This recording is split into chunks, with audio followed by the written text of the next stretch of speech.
So, heute sind wir unterwegs. Ein paar Mann mehr. Und heute wird es actionreich. Wir laufen zu einer alten Erzgrube, einer riesigen Erzgrube. Und die wollen wir uns heute zusammen anschauen. Dabei ist das Team Urbexner und das Team Spurensucher 2.0. Jo, und dann schauen wir einfach mal, was uns so erwartet. Bis gleich.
Ist jetzt Jörg. Wir müssen jetzt hier im Prinzip noch diesen Stahlträger passieren. Und da hinten kann man dann auch schon wieder besser stehen. Da muss ich mich jetzt auch erstmal durchkämpfen. Ja, wir haben uns jetzt hier durchgekämpft. Also diese Passage war schon ziemlich eng. Und jetzt sind wir hier ja, an einem größeren... Ja, wie soll ich sagen, es ist jetzt hier ummantelt mit Stahlträgern.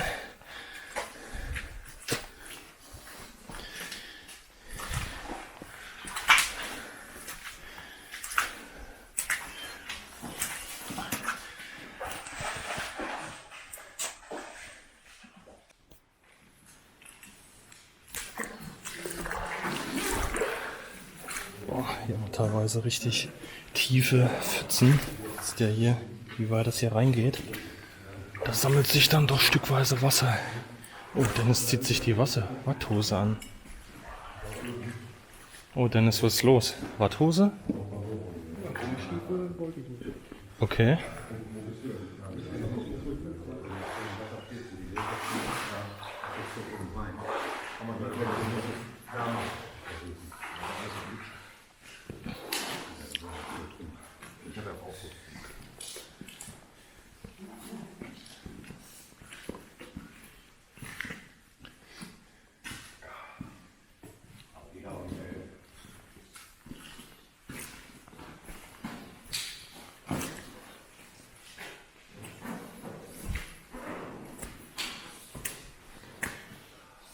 Das sieht auch cool aus.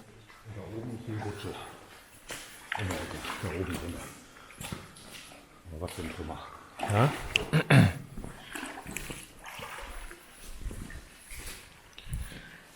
Ui. Das ist echt krass.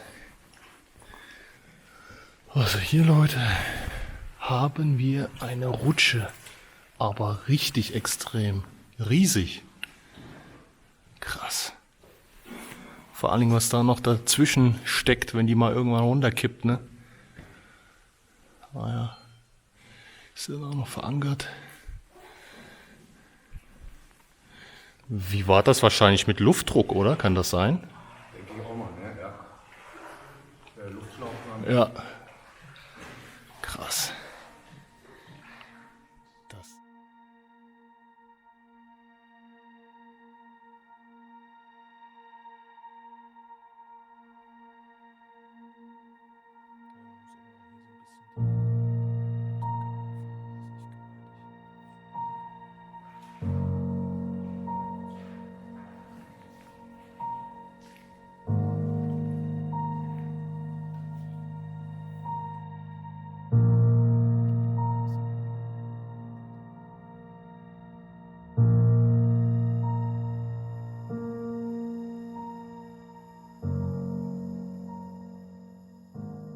Versuchen. Ja, überall jetzt die Relikte hier auf unserem Weg. Ah, das große Rohr, was hier an der Seite ist, das ist ein Bewetterungsrohr. Genau, das ist hier das Bewetterungsrohr.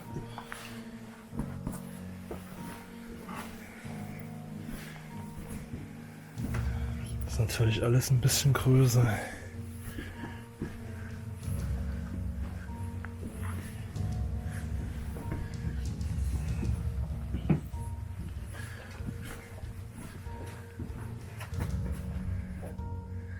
Also man sieht jetzt hier in der Grube schon wirklich sehr viele Relikte und das ist richtig schön. Und man kommt jetzt hier zum ersten Verbruch.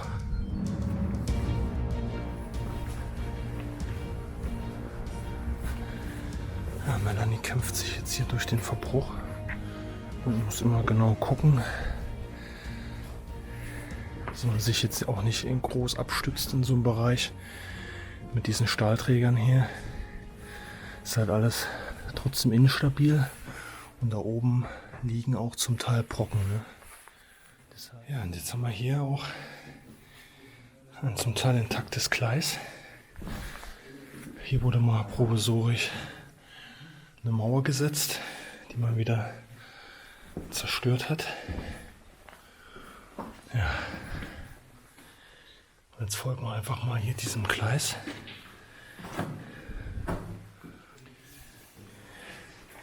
Ja, auf jeden Fall könnt ihr dann auch gerne wieder bei den anderen beiden Kanälen vorbeischauen. Bei Lost Place Team Urbex, ne? Und bei den Spurensuchern Andi und Micha. Weil da bekommt ihr ja auch nochmal einen anderen Blickwinkel von dem Ganzen hier. Ja, immer wieder verschiedenste Metallreste, Balken und hier auch zum Konstrukt. Hier kann man scheinbar auch irgendwie reingehen. Das wurde zum Teil hier ein bisschen hochgemauert. Wahrscheinlich geht es da auch in so eine einzelne Abbruchkammer. Hier an der Seite geht, glaube ich, auch irgendwie.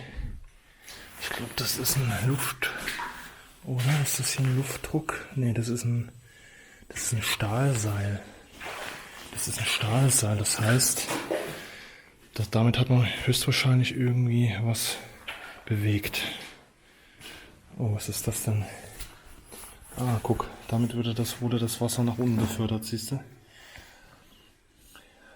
Das ist, um das Wasser hier rauszubringen. Deshalb hat es da auf der einen Seite schon sich den Weg gesucht. Ja, damit wurde das Wasser einfach aus der Grube gebracht, dass man dann hin und wieder an den Seiten Stollen nach unten getrieben hat, damit hier kein Wasser stehen bleibt in der Sohle. Ja, und hier hat man jetzt auch ein Nebengleis, wo man hier über ein Stellwerk praktisch die Loren parken konnte, ne? Wenn jetzt wieder leere Loren gekommen sind und hier waren die vollen, weil man dann ab dem Abschnitt ja dann nur noch ein Gleis da hinten hat. Und so konnte man das gut managen.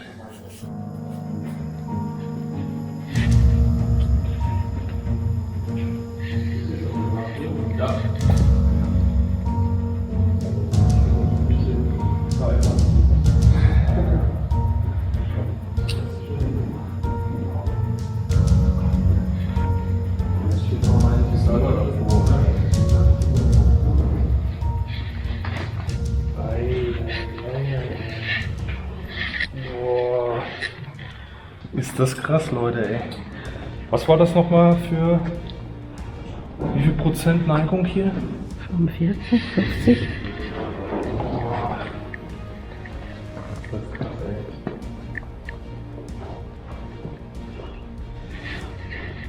Das war dann in Frankreich, wo wir dann die ersten haben, so 30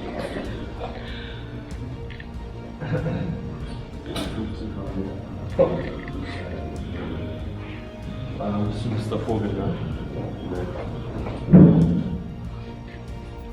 So, wir sind jetzt hier an der Haspel.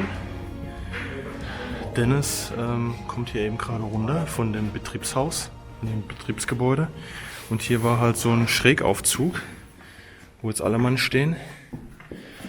Ja, und da wurden im Prinzip von den unteren Sohlen die ganzen Sachen nach oben befördert.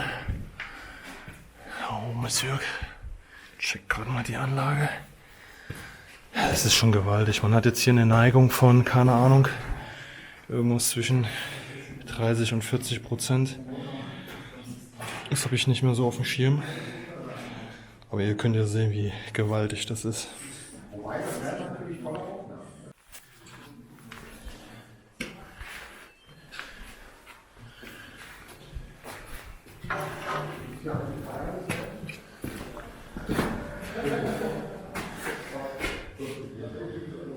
Das ist schon krass.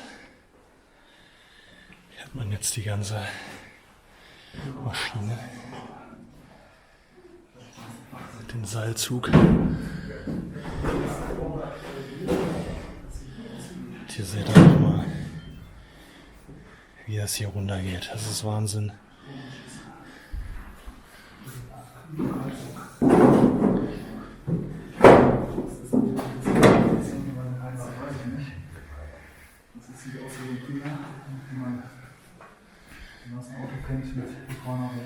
Stromanschlüsse.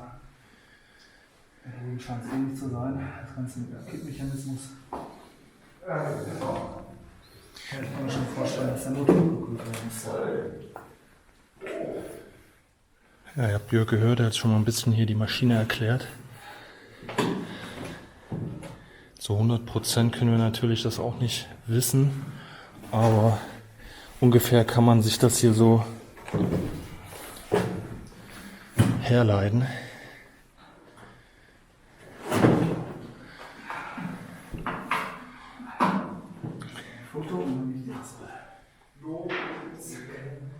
Das, was da am Ende ist, jetzt direkt vor dir, Jörg, ist das da eine Batterie? Das da? Nee, das hier vorne, der Klotz, ja. Ja, ich weiß nicht, ob das eine Batterie, ob das sieht aus auch wie Kühlung und sowas, ne? Eine Batterie, da hast du ja eigentlich zwar auch solche Zellen, aber die sind ja dann, Nickelzellen oder sowas, die da drin sind. Okay. Zwischendrin die Säure, da sind ja über Löcher drin. Ja, es sieht eher aus wie so Kühllamellen, ne? Kühlamellen, irgendwie sowas in der Richtung. Das Komische ist natürlich,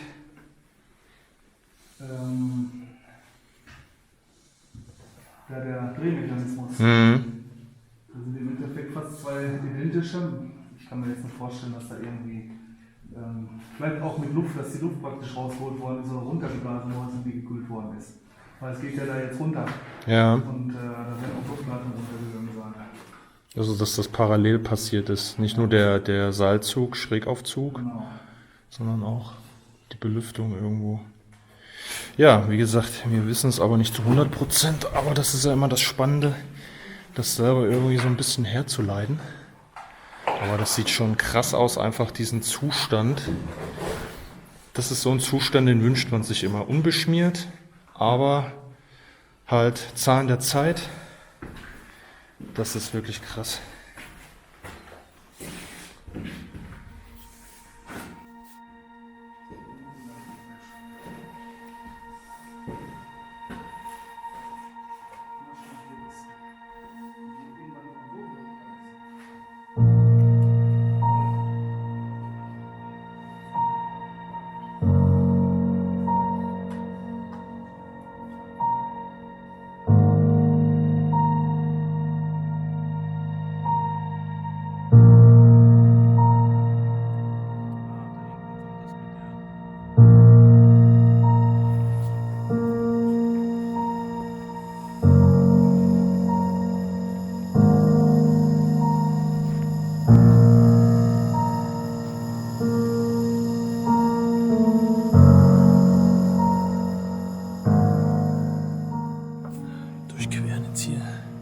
die nächste Passage mit total verbogenen Rahmen, die das Gestein eigentlich hier mal sichern sollen.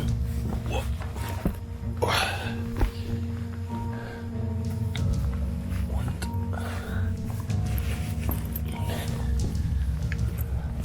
kommt dann hier wieder in einem freien Abteil. Aber es ist schon echt krass.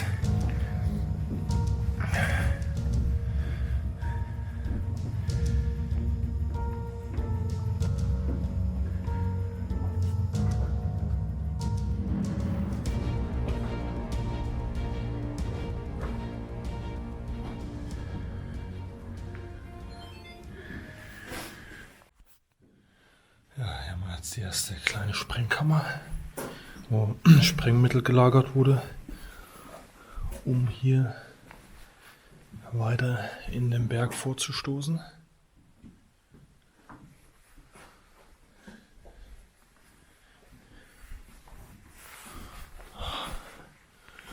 Hier haben sie irgendwie einen kleinen, entweder ist das hier so ein Wetterschacht oder da war auch eine Schütte davor, die sie jetzt irgendwie zugemacht haben. Hier haben sie jetzt so Stahlträger schräg reingezogen.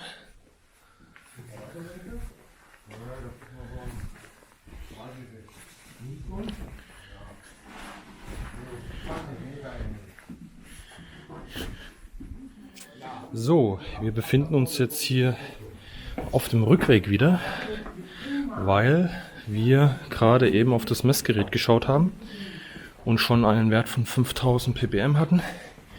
Er ist jetzt noch nicht wahnsinnig kritisch, aber wir machen Fotos, Videos, wir halten uns länger auf in bestimmten Bereichen und dann wird es schon kritisch, weil wir einfach viel mehr Zeit hier unten verbringen. Wenn wir jetzt hier einfach nur straight durchlaufen, wird das jetzt kein Problem sein.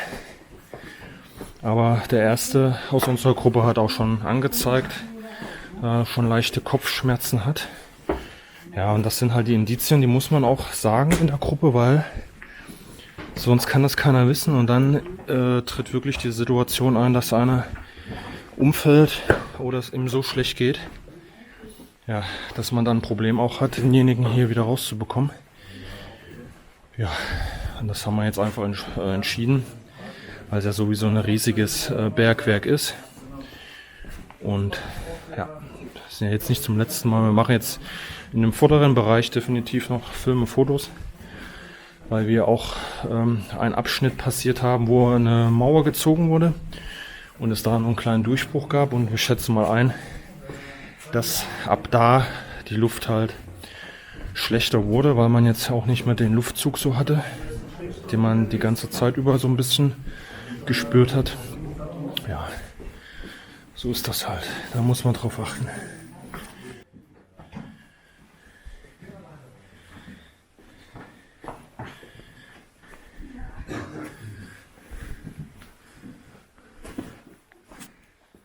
So, jetzt sind wir hier wieder in der Haspel. Und jetzt?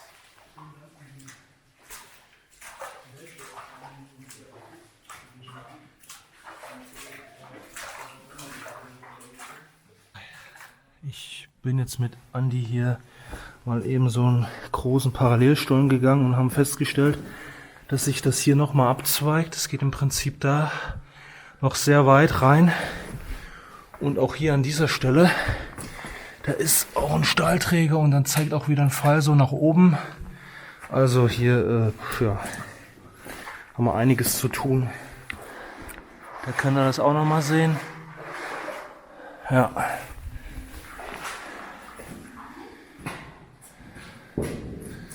Ja, und hier ging auch Gleise her. Wir dachten erst da oben, dass sie das so aufgeschüttet haben im Nachgang, aber scheinbar nicht.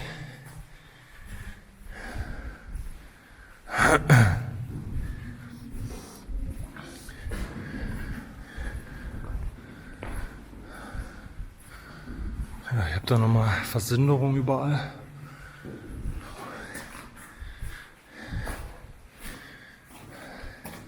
Da seht ihr auch, dass das Ganze hier eisenlastig ist. Ganz dunkelbraun. Sieht auch schön aus. Ja, dann gehen wir erstmal wieder hier hoch.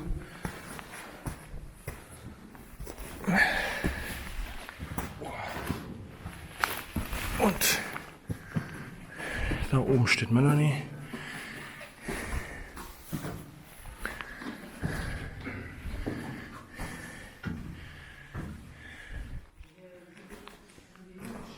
Ja, hier steht die Luft auch.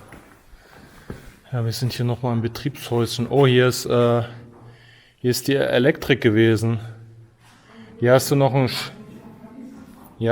großen Schaltschrank hier.